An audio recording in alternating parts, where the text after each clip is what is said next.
Hey, what's going on, guys? Let's do this problem right here. This question is asking to find power series representation for x square over 1 minus 2x power 2. Now let's see how we can do this.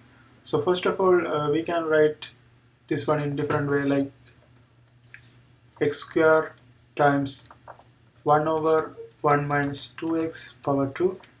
The main observation here should be this one.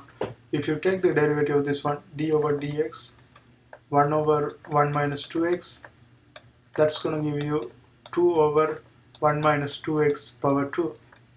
You can see that one, right? Because the derivative is going to be negative 1. So if you bring this one in top, it's going to be negative 1, and you multiply negative 1 in front, and inside derivative is going to be negative 2, so you will get positive 2 in front, and you subtract 1 from the power, that's going to give you square in the denominator. So that's how we got this derivative. Now, how this information is useful? This is useful because this pattern is necessary for us to convert this one into power series, because we know that whenever we have 1 over 1 minus x, we can convert this one into power series by taking this, whatever the values we are subtracting from 1, power n. So that's going to be the power series representation, right? So we can use the same technique to convert this one into power series representation. So if I take this part alone and convert this one into power series representation, that's going to be sigma n is equal to 0 to infinity, and then whatever the value we are subtracting from 1, that's 2x right here. So this is going to be 2x power n. So this is going to be our power series representation. Now we can expand this one. So if we expand, this is going to be n is equal to 0 to infinity and 2 power n and x power n.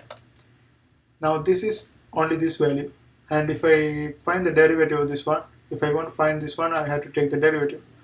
So if I take the derivative of this one, let's see what happens. So d by dx 1 over 1 minus 2x is equivalent to d over dx sigma n is equal to 0 to infinity 2 power n x power n, right? And if you find the derivative of this one is easy.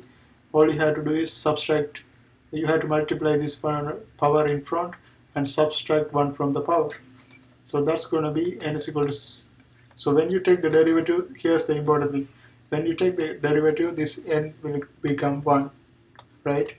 N will become 1 to infinity, and then 2 power n times x power n minus 1. So this is going to be our derivative. Now if I want to write this one, so this is equivalent to this one, 2 over 1 minus 2x square, because we know the derivative of this one is this, and that we found the derivative, and that is equal to this expression. Now if I want to write this one in terms of 0 to infinity, we have to add 1 more. So if I change this one, if I decrease 1 right here, I have to increase 1 to the n values. So this is going to be, if I write this one in terms of 0 to infinity, n is equal to 0 to infinity. Here we are going to have 2 power n plus 1, and then x power, if I add 1 to the power, that's going to be just n, right? So this is our representation. Now we have this one. So how this is useful for us? If you think about this, if you look at the original function, this is the one we are trying to find, right? And this is, if you want to get this one from this one, you can simply multiply this one by x square by 2.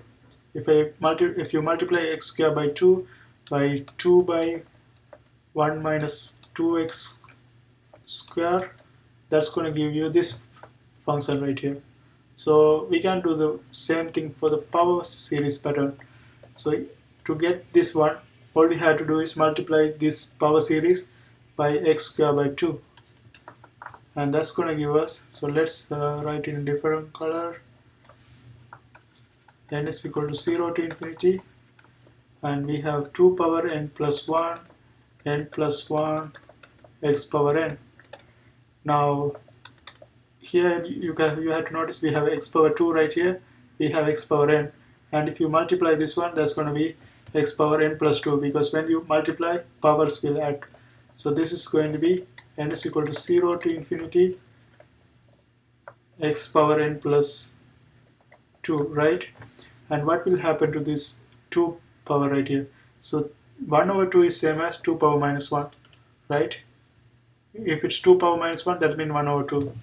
So if you bring this one right here, this is going to be n plus 1 minus 1, that's going to be just n. So we are going to have 2 power n, and then in the middle we are going to have n plus 1, right? So this is going to be our final answer, and this is going to be the power series representation for this given function. Now let's box this one. So our final answer is this. I hope you guys find this video helpful. See you next time.